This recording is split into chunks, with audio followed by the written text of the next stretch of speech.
Hi, this is Roger. Thanks for dropping by. You've often heard me talking about sets, and most of the time the sets are geared up to light, where they're placed and all sorts of things like that. But this time of year, quite honestly, the most important set of sets is watering and feeding. And I do have very specific and different ways of doing different types of orchids. Now obviously, as far as I'm concerned, all orchids, whether they're in a holy clay pot, a plastic pot, mounted or bare rooted, need a flush every now and again. They need a good wash through with clean water so that any undissolved salts or anything like that just get flushed through. So that still remains a priority, especially at this time of year, because most things are getting fed. So there could easily be a build-up. So the flushing has to be done. I'll go over frequencies in a minute. But as far as sets are concerned, the most important set to keep my eye on this time of year are those that should not dry out. Luckily, most of those for me are the cooler growers that don't need such high light, and as a consequence they're all in one place and they all live down here on these lower shelves. And what we've got here are Masdevallias, not many, couple, my Restrepias. In addition to that, there is a Dracula in there, and there's actually a Dracula Masdevallia cross. So that's basically, and my Miltoniopsis. All of those should not dry out, especially when it's warm. I can't stop it getting warm in here. I can just do the best I can. And quite honestly, everything on these shelves does not like it getting warm. The only way they put up with it is to slow down, almost stop growing. Yeah, they sort of shut down. And the high humidity plus air movement just about keeps them going when it's hot. That's all I can do. I can't have a special separate area for growing cool growers. So they have to put up with it. And they do suffer a bit this time of year.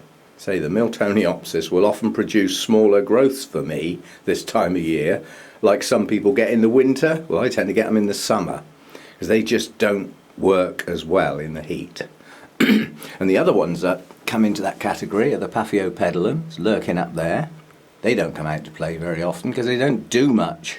When they do something, I'll get them out to play, like, produce a bud or something, or I get to repot them, or, anything actually happens. But they are, in my book, Mr. Slow, so they don't do much. They're all growing a new leaf. That's something, I suppose. It's better than no new leaves. So that's one set. They are the must stay moist, should never dry out, and hopefully stay cooler than the others. The Paphiopedilums don't mind a bit of warmth. Certainly the mottled leaf ones don't. But they'd still prefer it a bit cooler than it gets in here sometimes. When you get up to the sort of 28, 29 degrees C, it's probably a bit too much for them, but I get away with it because of the high humidity. Right, the next set that come round are those obvious ones that must dry out in between watering, and that is virtually everything that's in a holy clay pot. The majority of the ones in the holy clay pots are Cattleya types.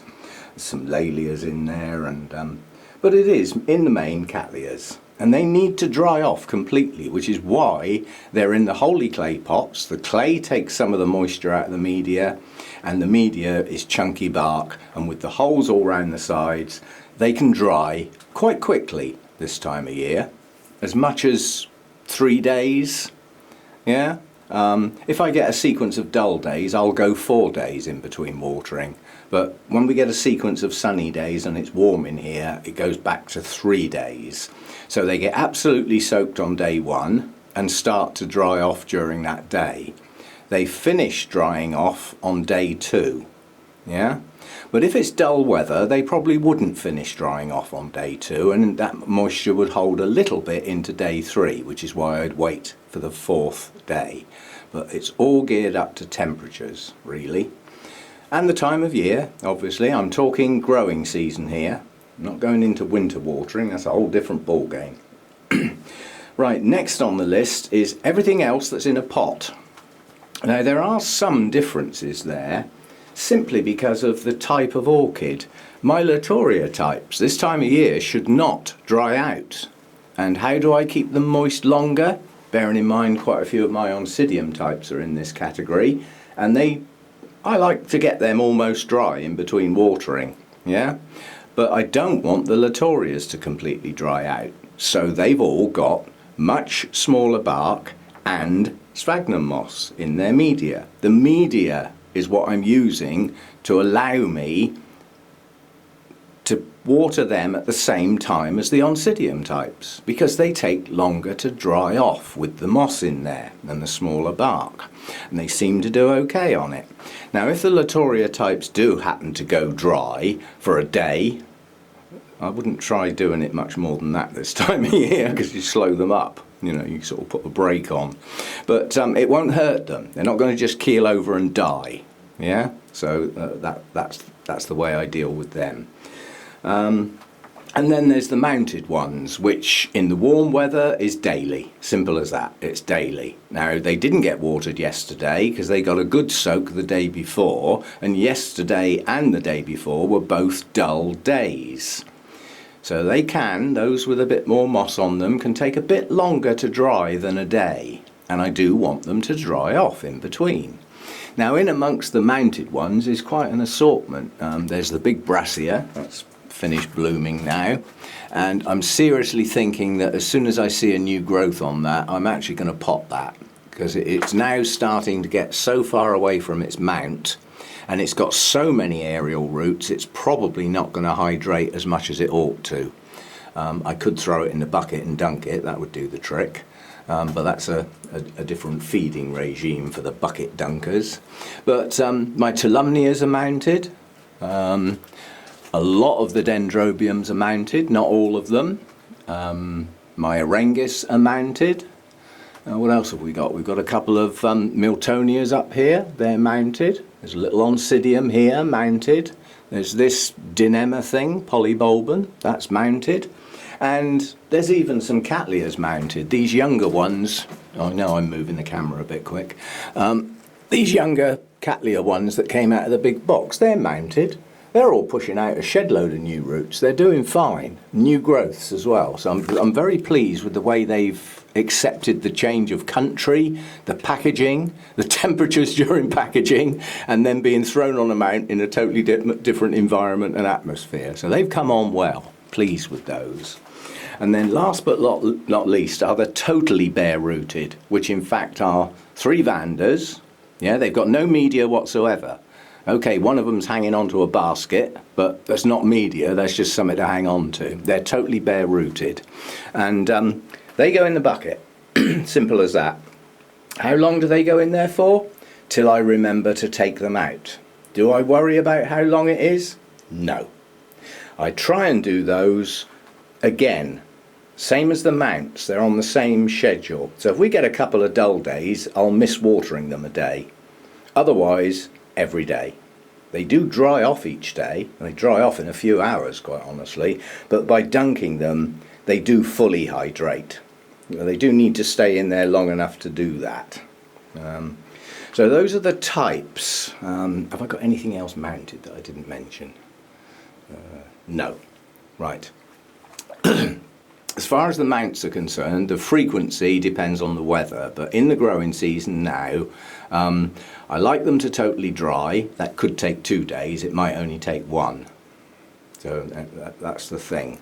With the potted ones, you've got all sorts going on in here. I mean, my Zygos are potted. Some of my Dendrobiums are potted. It's not just the Latorias, there are other types in amongst there.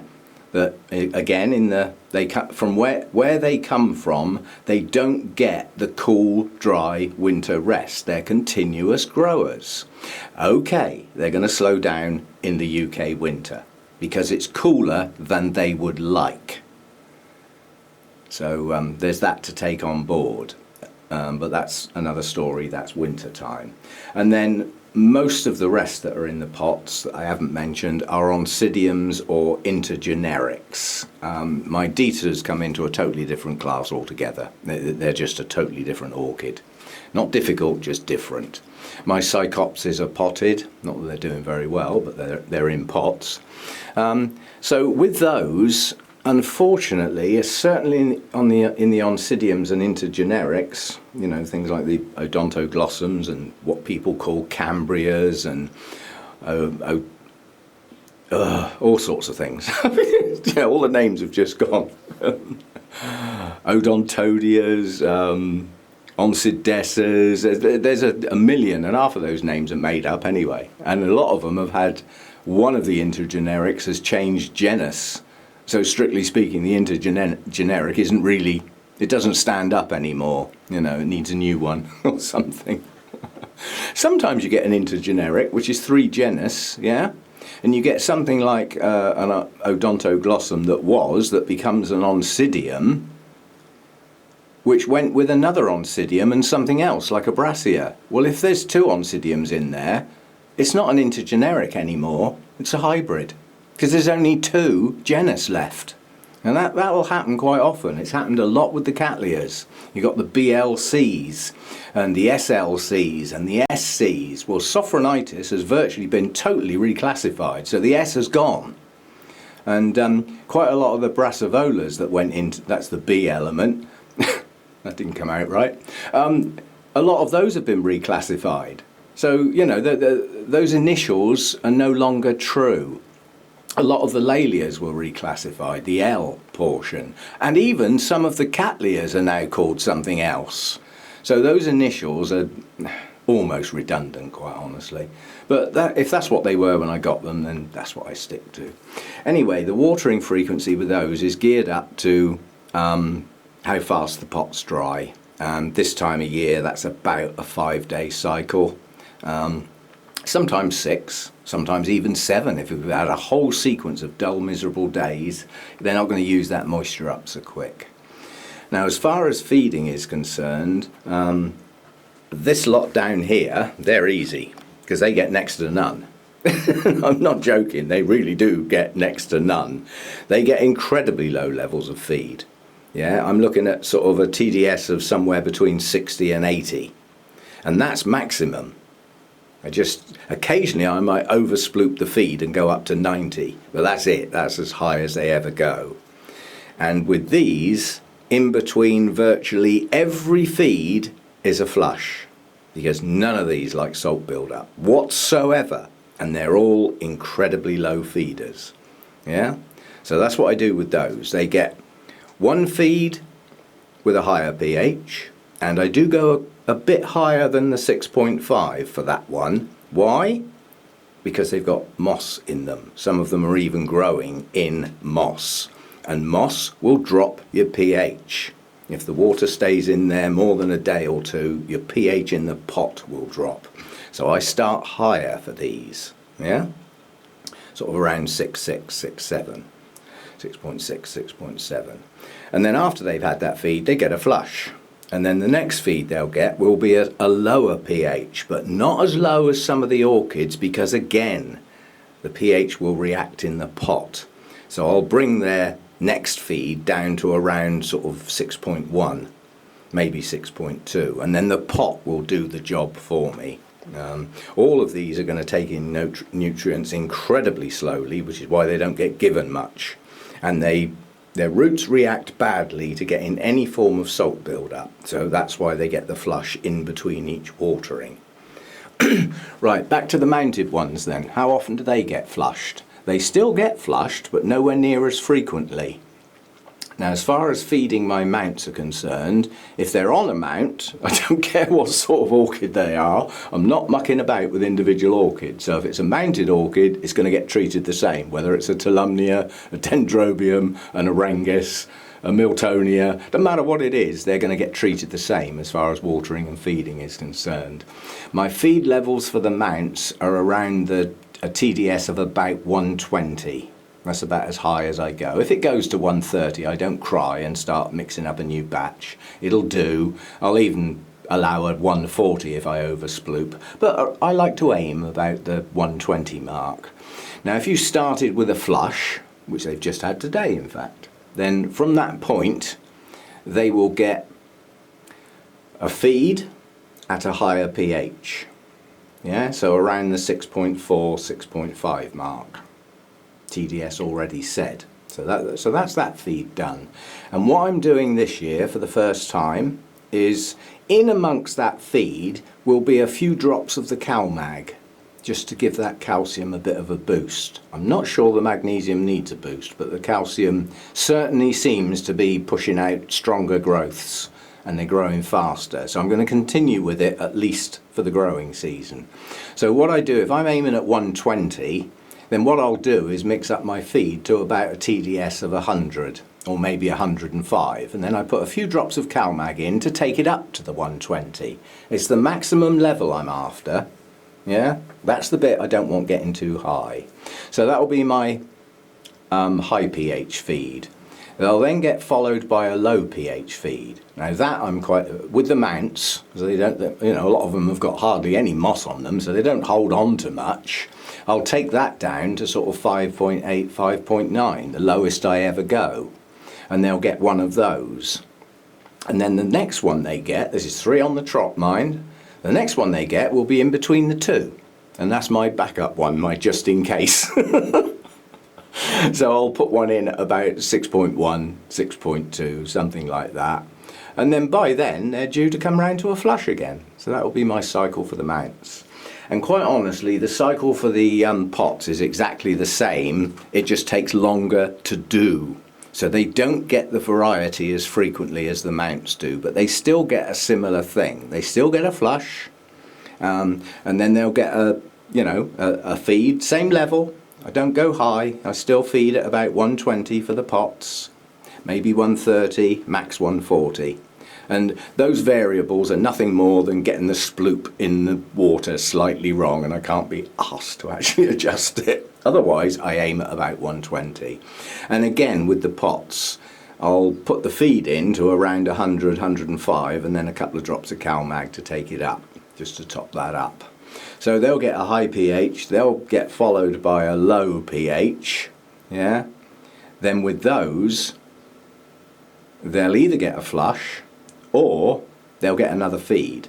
And really that depends on how the weather's been going. If we've had an awful lot of dull stuff, then they won't be growing as fast.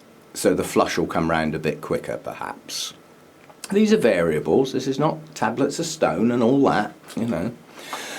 Right, that leaves the holy clay pots. Well, they get fed and watered exactly the same as the other types of pots, it just comes round quicker. So again, they'll still get a good flush, possibly a little more important because of the clay pot, which can hold stuff. So when I give them a flush, the whole lot gets flushed, pot and all. They get a real good soak, absolute, you know. I pour an awful lot of water through and over the pot and over the roots on the outside, so they get a good flush. And then again, you know, they'll get a feed at the same level. Don't mess with the levels. And they'll get a high pH followed by a low pH. Now don't worry too much about going so low with the pH on the holy clay pots, because they haven't got much in there to hold on to anything, and what's in there isn't going to change the pH to any great extent, because it's just large pieces of bark. Yeah, and once the bark's lost its newness, it's effectively inert. I mean, yes, it's going to degrade and it will eventually break down, hopefully in a long time, so I don't want to get these out of their pots for quite a while.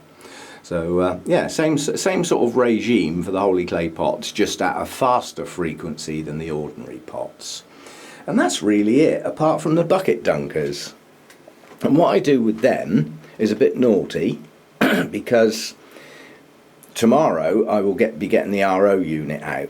So this water will get changed tomorrow, and the water that's in there will go in the watering can and go on my bonsai. I don't waste water this time of year, and a lot of the wastewater from the RO unit gets sidetracked into the watering can and goes around the garden, because it's going to hit soil. So although that might have quite a high TDS reading, because I've taken the good stuff out, leaving a higher TDS than I had before. It's still fine on soil. It's still good to go around the garden, especially as we've had naffle rain for a while. So after I've changed the water, everything that goes in here, which is my Phalaenopsis mounted, they go in the bucket. Yeah, they get a good soak. Plant, roots, the lot. Moss, bark. Mind you, quite a few of them are on cork bark. That don't soak up much. It gets wet, but it doesn't really soak anything in. And then there's the bare-rooted ones. So they'll get a good sploosh around in the clean water. And then I'll add my feed in. And because the water stays in there for quite a while, I can't vary the pH quite so much without changing the water frequently. And I can't do with the time and the amount of effort that it takes to change the water in the bucket. So they're getting something that I've always done in the past and never worried about, and they've always grown fine. So what they get is an average. They get a TDS a bit higher. I take the TDS in the bucket normally to around 140. I might go to 150 because Vandas and everything that goes in that bucket can take a slightly higher feed. Bearing in mind they're going to get it most days. And then what I do is I put a few spots of CalMag in to get it up to the TDS I want, so there's a little bit of a kick. And what I do then is I adjust the pH to around 6.2, an average.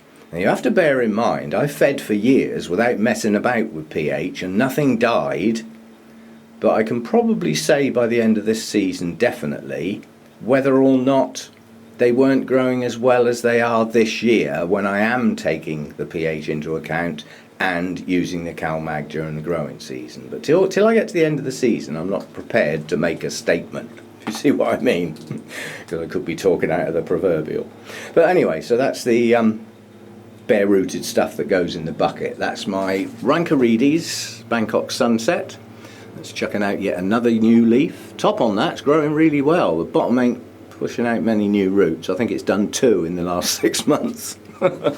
My 3 Vandas and these 2 ugly mothers down here. These are my Ranco Stylus Giganteas. One of which bloomed last year, lasted nicely and looked very nice. The other one has still yet to bloom. Strangely enough, it's the bigger one that hasn't bloomed yet. But there are a lot of varieties in amongst that plant. They're all called the same thing. There are named varieties, but the basic plant itself can have quite a range of colours on it. Now, whether that's the light or anything that's having an effect on the bloom colours, I don't know. I'm not sure, but it sounds like it might be possible. So anyway, that's the bucket. And then the bucket gets changed. I know this is going to sound daft because it gets changed on a factor that's absolutely nothing to do with the bucket. It gets changed when I run out of RO water and I need to get the RO unit out again, however long that is. Well, this time of year that comes around pretty quick. But that water could stay in that bucket 10 to 12 days. Yeah? Now it's even possible that there may be some chemical changes going on during that time. But it's never done them any harm. They grow okay and they bloom well. So even though it might not be perfect, it's plenty good enough. And they seem to do okay on it. So that's my sort of watering, feeding. As far as my feed is concerned, I use the MSU formula that came from First Rays in the States. Thank you, John. That took a lovely little round trip. It got posted from First Rays to where John was staying in the States, which I believe was a hotel at the time, and then it got smuggled through customs, because I did wish him good luck getting a tub of white powder through customs, but he managed it. So that went back to Barcelona, then it got posted on to the UK, to me. But it's going to last me ages. I mean, I'm only about 1/3 of the way down the tub, and this is the 2nd year now. I think it's going to last me a while.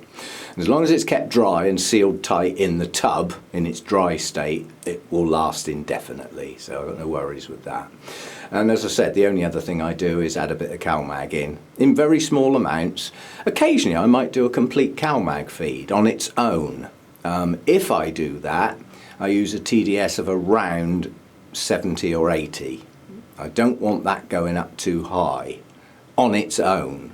That might be pushing my luck. Bearing in mind the MSU fertilizer's got both of those elements in it in, under normal circumstances, perfectly good proportions. But it has been said that a bit of extra calcium in the mix can do wonders.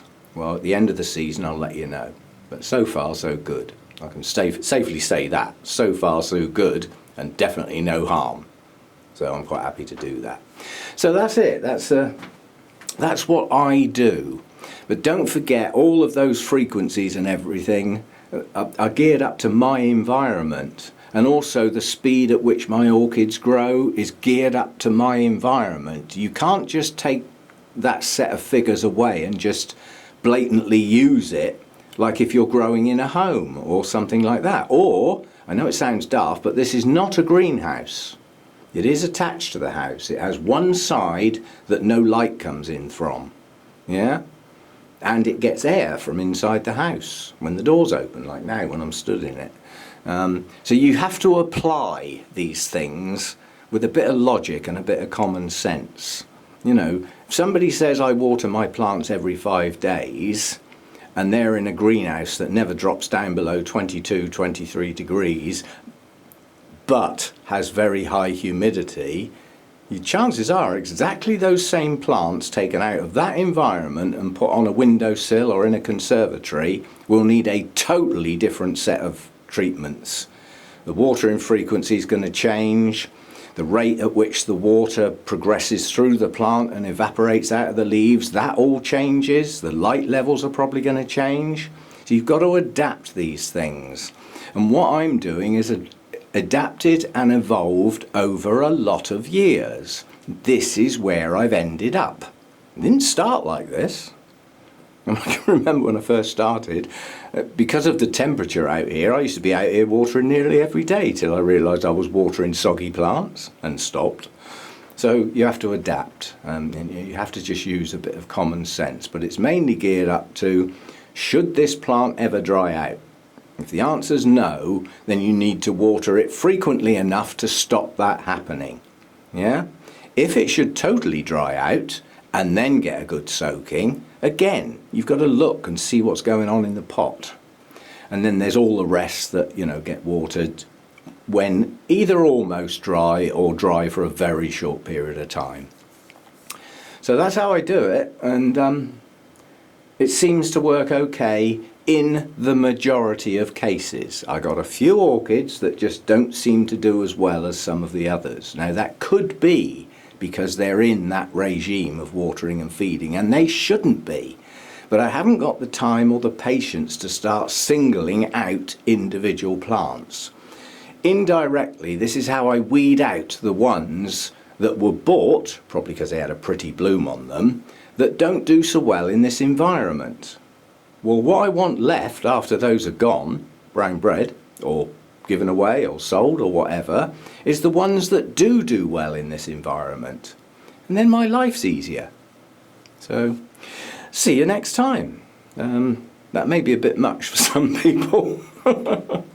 But that's what I do. And because I do it on a regular basis, do I have to think about it? No. I use my notes to record, like now. I've just updated my notes to say all of my mounts got flushed on the 18th of the 6th. Yeah? And then I can have a look back. I keep about a week's worth of history. Yeah? And then I sort of roll it over. But I can always look back and see what they had before, the time before that, the time before that. So I keep a rolling history. That way I don't need my memory, just in case it ever starts going. At a point where I will have to write everything down. I could probably get away with not doing it now, but you never know. So that's what I do, and I hope that makes a bit of sense. And if you want my theory on why I feed at such low TDS levels compared with some, I mean, I know some are feeding at TDS levels of 400 and even 500. But if you ask them about that, chances are they only feed once every 2 or 3 weeks. And they use clean water in between. That way doesn't work for me in my mind. It may work in practice, but in my mind, I can't imagine how that could happen out in the wild. You know, when it's raining this time of year in a lot of places, virtually every day, plants are getting absolutely soaked. And the only nutrients they get are washed down from above. And it isn't going to be very much. But the rain doesn't suddenly turn off the nutrients the next day because they were fed the day before. If there's any there, the orchid's going to get them. It will use what it needs. But I don't believe they get much. Now, terrestrials is a whole different ball game. Things growing in the soil, I haven't touched on them, mainly because I've got virtually none. My Deces are terrestrials, and so's effectively my Cymbidium outside, but that's not in here, so we don't talk about that one. So, there we go, that's what I do, and why, and how often. But don't take that as a legitimate program for your orchids unless your environment is similar to this. The light sort of levels I've got, single layer of shade netting round the two sides that get the sun.